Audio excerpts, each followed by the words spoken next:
Join me today as I show you the different techniques that I use to make masterboards using napkins. At the end, I will show you some different things to do with the masterboards that are finished.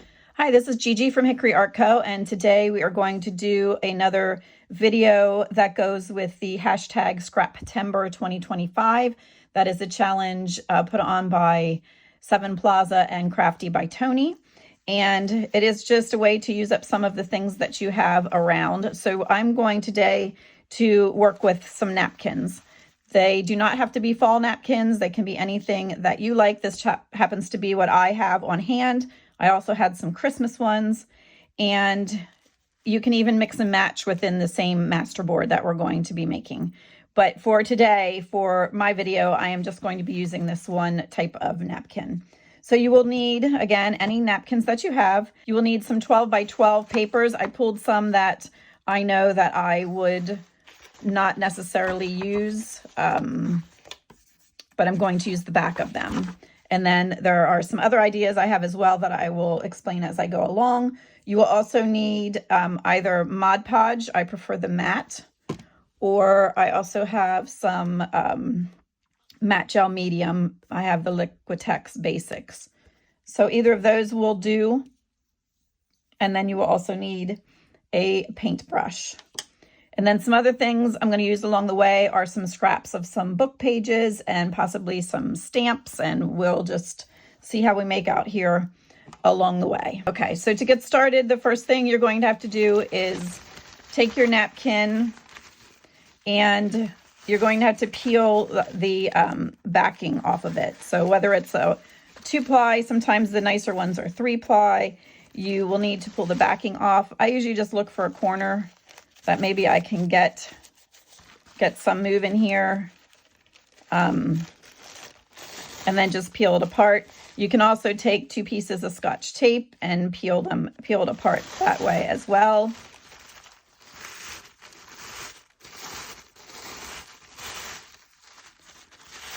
And you get this separated.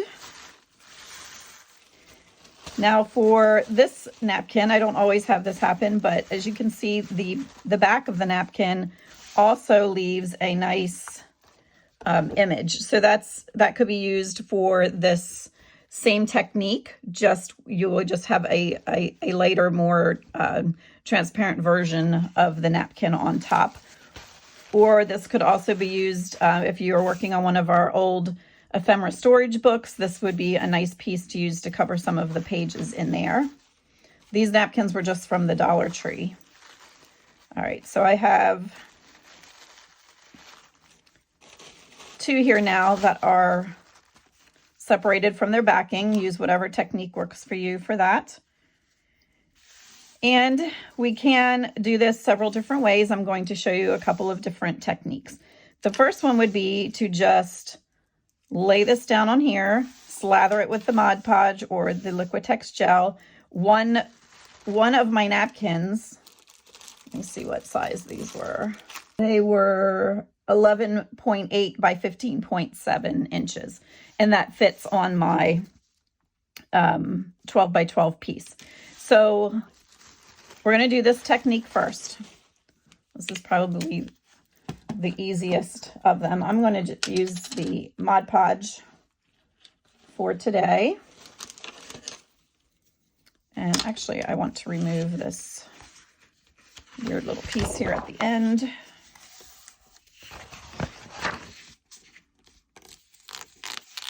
This is a great way to use up some of the scrapbooking paper that you have, especially the ones out of the tablets where you bought it because it had some really nice pieces in, but then there were some pieces that you know you may never use. So let me put this down and let me get the rest of these out of the way.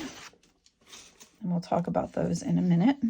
And I just have some used pieces of wax paper I'm just going to tuck in here along the edges so I don't have such a big mess when we're done, because I do want to take the Mod Podge right to the edge of the paper that I'm working on.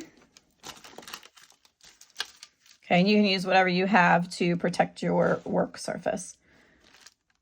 So the first thing I'm doing is just dipping in the Mod Podge, and I'm going to coat this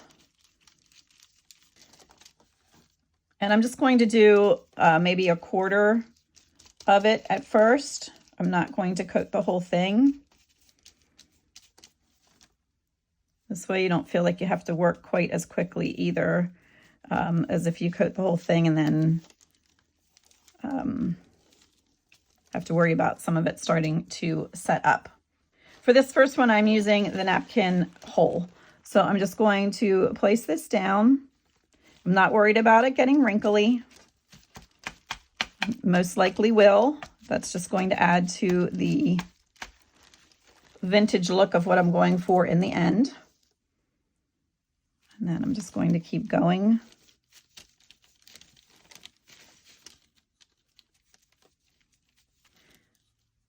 And most likely we'll be cutting this up into smaller pieces. So I do want to make sure that I am getting good coverage with this. Otherwise, when we cut it apart into tags or journaling cards or whatever we might be making, then we will have dry spots that the napkin didn't stick to, and it'll start to lift.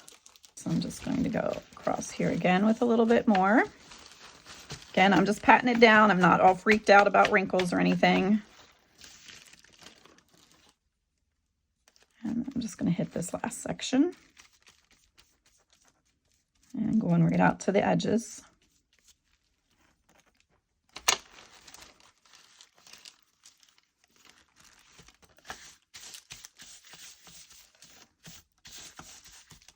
Okay, so we have that one down, and there are definite wrinkles, which is how I like that. I'm going to hit this quick with the dryer. You would not have to. You could just put it to the side and keep working, but for the sake of the video, I want to get it dry. I got that nice and dry, and then I trimmed the piece off of the edge, and I will hang on to this for the next step that we're going to do. Then I just went along, and you want to just make sure that you have all the edges are glued down nicely. So we're just going to stick that one back down, and I already did check that edge. That one is fine. Okay, so next for this one, I am going to take my stencil that I have here, and I'm going to just take my dauber and go over this. So then I'm just using the stencil and sliding it around. And this is, again, it's one that can just be moved, and you don't have to worry about how you place it back down because nothing on it is really legible. So you could also do this with any stencil that you have. It could be like vines or flowers or some kind of scroll work, mandalas, anything that you have that you could just stencil over the top.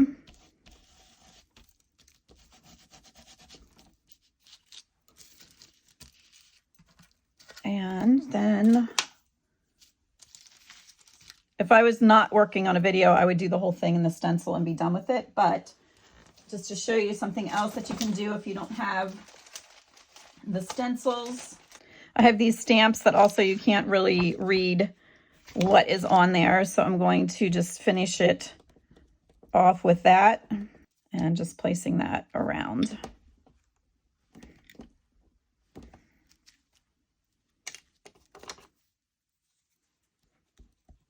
Okay, so I have stencils over here, stamps over here. You could do whatever you want, but it does add another dimension to that. That looks really nice. And again, remembering this is most likely going to be cut up into different tags and journaling cards and whatnot, but it also would make a really pretty journal cover. So keep that in mind as you are working. All right, so that's just one way to do that. If I was using it as a journaling cover, I would definitely take another coat of the Mod Podge over top just to seal that napkin in there. If you're just using it in the journal, I don't know that it really needs it. But again, if you want that extra protection, you can always put that over the top. All right, let's check out another one. Okay, for this one I have this paper that I know I would not use. So let's look at the white side. But I also wanted to show you how it doesn't have to be white. I also have this orange. And I have this brown, which, let's just look at this side. But I just wanted to show you the difference. Let's put it like this. And bring in a napkin here. And you can get a different effect just by changing the color that you're using underneath. So here we have the white like we had just done. This is what it looks like over the orange paper. This is what it looks like over the brown paper. So all are very nice. It would just depend on the effect that you are going for. But just remember, it does not have to be the white. So for this next one, I'm going to start by putting the stenciling underneath. And I'm just going to use this same stencil that I had put out before, but I'm going to switch and use black.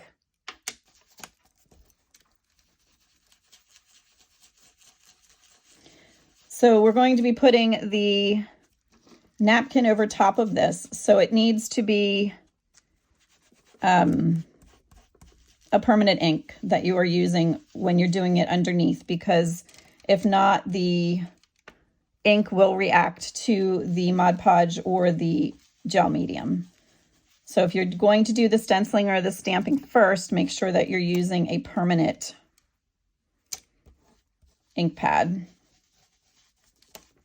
All right, you don't need to watch me continue to stencil, so I will finish this and I will be back with the next part. So I have that all stenciled, and then over here I used this stamp again just to get something on there that is a little different so you can see the different effect, but I did use the permanent ink for all of that.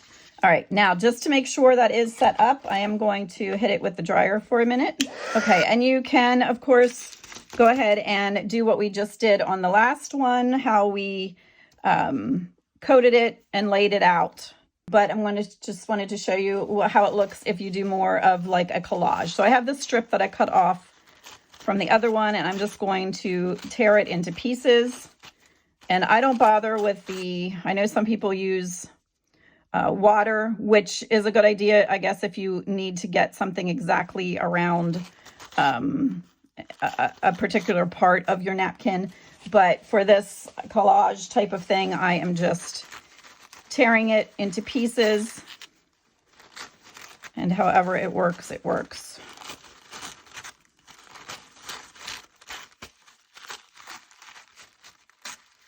So I'm not trying to tear where I'm getting specific leaves. This is just random, and it is going to be a typical collage looking thing. But I do like the idea of the stencil or the stamp showing up from beneath there. So I'm just going to randomly put those on. You can go over them a little bit too if you want. That helps the next one to stick sometimes because they are going to overlap.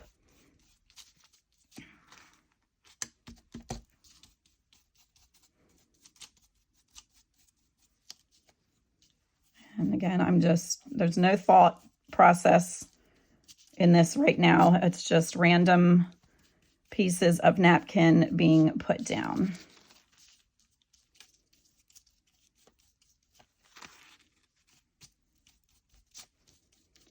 And then you can see where the napkin overlaps too. You get some of the leaf underneath showing through, which looks kind of nice.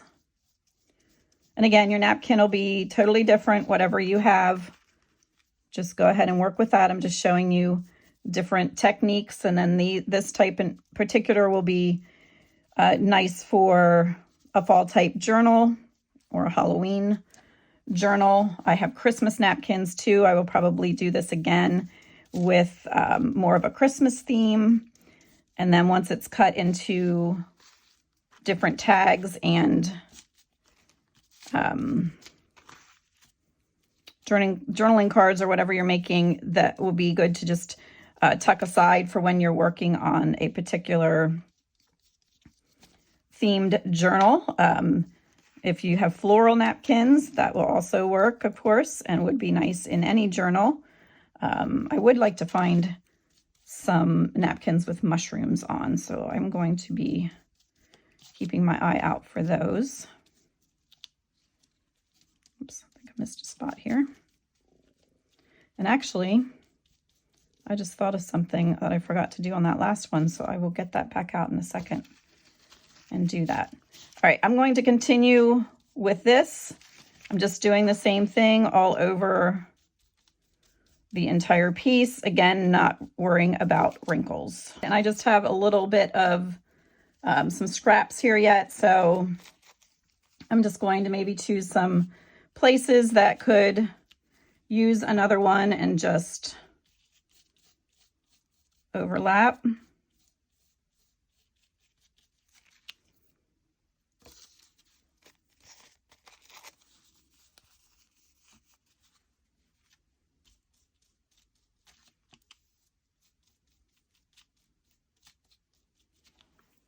Okay, we're going to call that one done for right now. I will hold on to these scraps and I'm going to hit this with the dryer.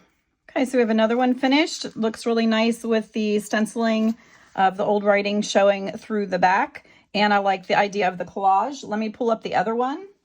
This one just has a completely different look, so it'll depend on what you're going for. This one, we used the entire napkin and we stenciled and stamped over top. This one, we used it more as a collage with the stenciling and stamping underneath. But what I did want to show you on this first one, which can be done with this one as well, but it's not quite completely dry enough. But you can take your dauber and some ink. And then remember we talked about, I didn't care if it got wrinkly. Because you can take your dauber then and just lightly go over it and it'll highlight all of those places that are wrinkled. And I think that just adds another dimension to it and looks really nice. I'm not pressing hard, I'm just letting it pick up anywhere that the napkin had wrinkled.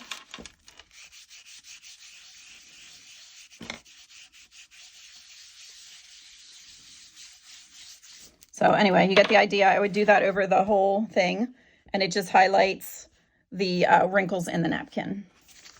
So for this next one, I just pulled some pages. I have a bunch of old text blocks laying around from books that I had taken apart. So I am going to adhere book pages, and I'm not even going to worry with inking them or anything right now. I'm going to get these down, and for that you could use the glue stick or the Mod Podge, but since I just have this here, I'm just going to adhere them with this since it's already out. I don't care if it goes over the edge a little bit. These are all going to be cut apart anyway. And then let's look at this one. We can overlap that. I'm going to tear that there.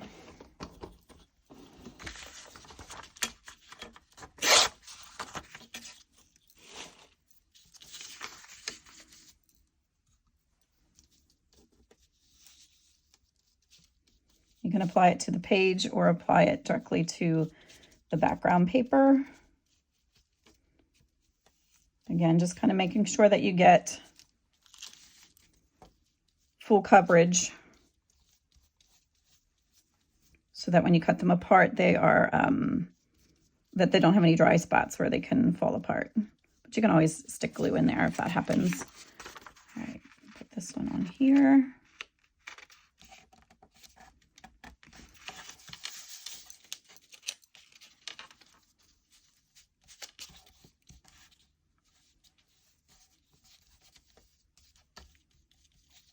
All right, so I'm going to go ahead and just fill the whole paper using that same method. Now I'm going to go ahead and put the napkin on the same way that we did on the first one. I started working and the camera wasn't filming, so I did pull it back off. That's why you see a little bit of napkin stuck down there. But I am going to go ahead and get this coated in the Mod Podge and then just start laying the napkin down. I'm going to try to do it a little bit different this time, and we'll see if it works or not. I'm going to work quickly and get the thing coated. Remember, in the first one, we just kind of did it a quarter or a half of it at a time. But I'm going to see what happens if we speed up our process here and then lay the whole thing down at the same time.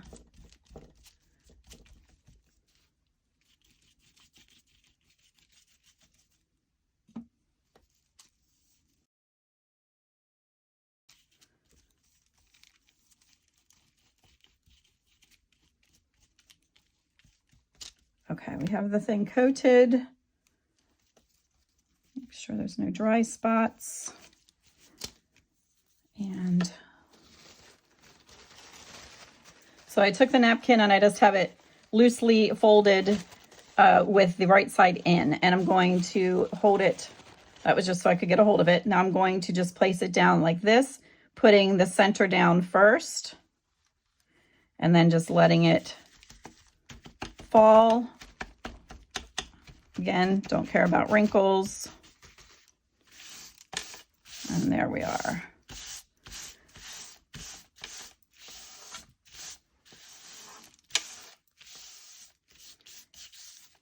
And then you can, if you want, go over it again. This also, if you want to do this part, if you have any dry spots in underneath there, this helps. The Mod Podge will eventually soak in and help to adhere it in places that you might have missed. And it looks cloudy right now, but it will be clear when it's dry.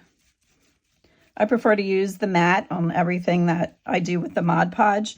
You could, of course, use the glossy if that's more the effect that you like. There's no reason it won't work. It's just ends up with a different effect on the top, and I prefer the more matte look rather than something shiny. But if that is the look that you're going for, then by all means, go ahead and use the glossy one. There's no reason it wouldn't work. So that is finished and pretty much dry, and then I trimmed the extra napkin off the side and saved that for another one that we might do. So now you could keep going from here, and again, you could stamp or stencil something over the top. We also could have stamped on the book pages before we put them down, like some vines or something on that would have been nice, and that would have shown through the back also. Just remember when you're using the book pages to glance over them first to make sure there's nothing on there that you wouldn't want in your journal. I try not to get any negative topics. I want my journals to be uplifting, and I also then, of course, look for some unsavory things or swear words. So just glance over your book pages and make sure that there's nothing on there that you wouldn't want in your finished product. We could keep going and going here. But I think you get the idea. I just wanted to inspire you to run with this and see what you could create. I'm going to pick one of these and cut it apart and show you what we have at the end. And then I just wanted to show you real quick, I did another one. I used this stamp. These are from Michaels. Put that down first, and then I used the napkin that was just really faint. That was the back part that we had torn off. I don't know if it's showing up on camera really well, but it is just leaves like a faint leaf impression there, and it looks really pretty over the top. And I'm just randomly going to cut this one apart into some tags. And I do find sometimes it works better if you're not going directly through the napkin, but flip it over and go from the other side. I'm not measuring. If you want anything in particular, you may go ahead and do that. I'm just going to do some random widths here. These could be used like I said, tags, journaling cards, belly bands. You could just use them as a background in a cluster.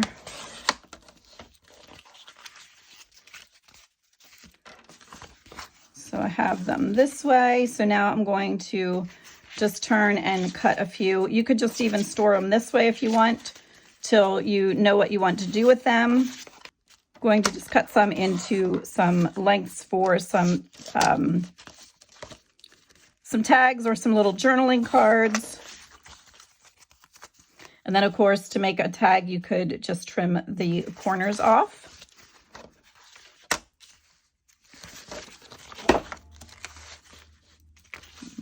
I'm just going to cut this one pretty much in half. And then you can always make them smaller then if you need to. This one, I'm going to cut that like that, and that would make a really cute belly band. And then this could be made into a journaling card or a tag. And again, this needs trimmed up around the edge. There's napkin hanging out over, but that could be done at any point.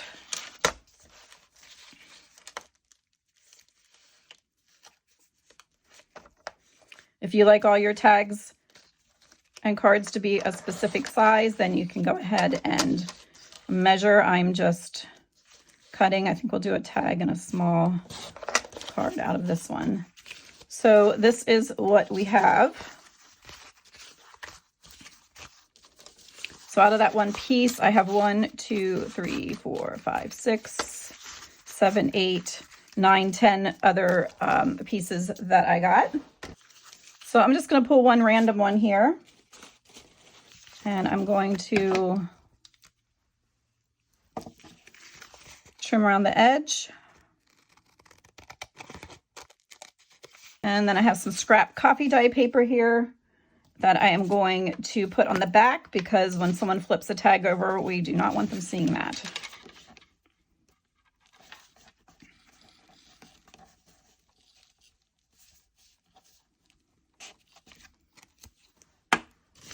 You could, of course, measure your piece if you want and cut it and then glue it, but I like to just do it this way. It is, in my opinion, quicker, and I don't always cut straight, so then I'm fooling with the piece that I was trying to get to match up exactly. This way, I just slap it down and cut around it.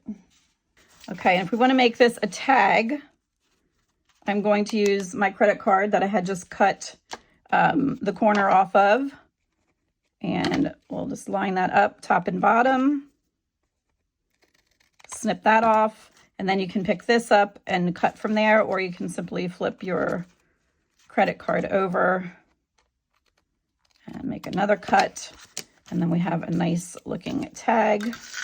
So we can punch a hole and put a rivet. I use one of the coppery ones. And I don't have one of the fancy crocodile things. This is just a Pittsburgh riveter that I got at Harbor Freight.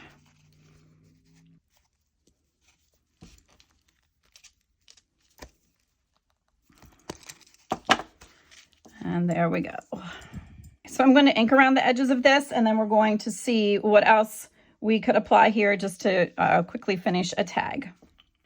So I inked around it, and then I'm just very lightly going over, picking up the little wrinkles that we talked about, and then I also inked the back. And I'm just going to keep this one kind of simple. I have some mushrooms I pulled out of a packet. This is from Michael's. There's not really anything that identifies which one that, oh wait. No, it just says Ephemera, 85 pieces at the top, Recollections brand, and then it had butterflies and mushrooms in it.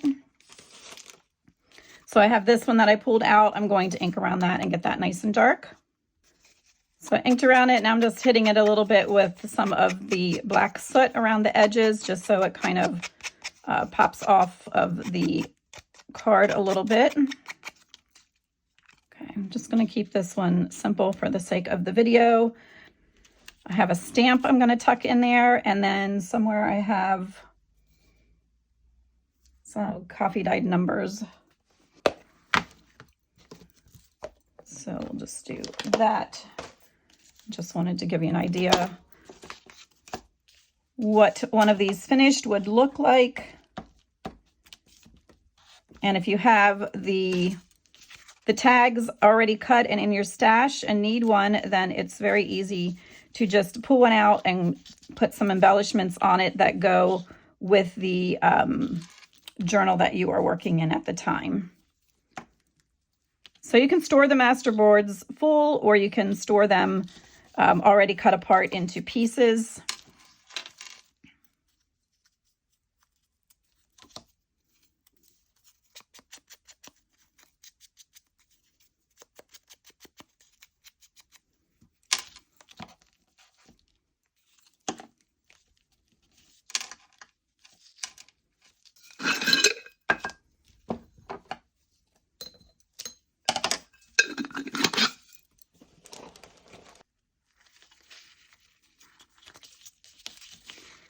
I'm just going to add a little piece of twine.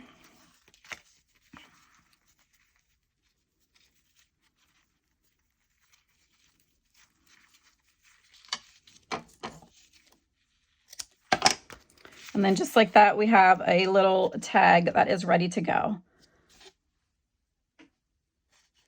So again, you can store the masterboards whole, you can cut them apart into strips, you can cut them apart down into tags or cards, and then when you need something, you can just pull it from your stash and you have a background ready to go. And then just a quick reminder, when you are working on the masterboards, make sure that you are using ink that is a permanent ink, or you will have just a smeary mess. Just wanted to jump in here quickly and mention, if you did not see the last two videos, this one was belly bands that store a bookmark.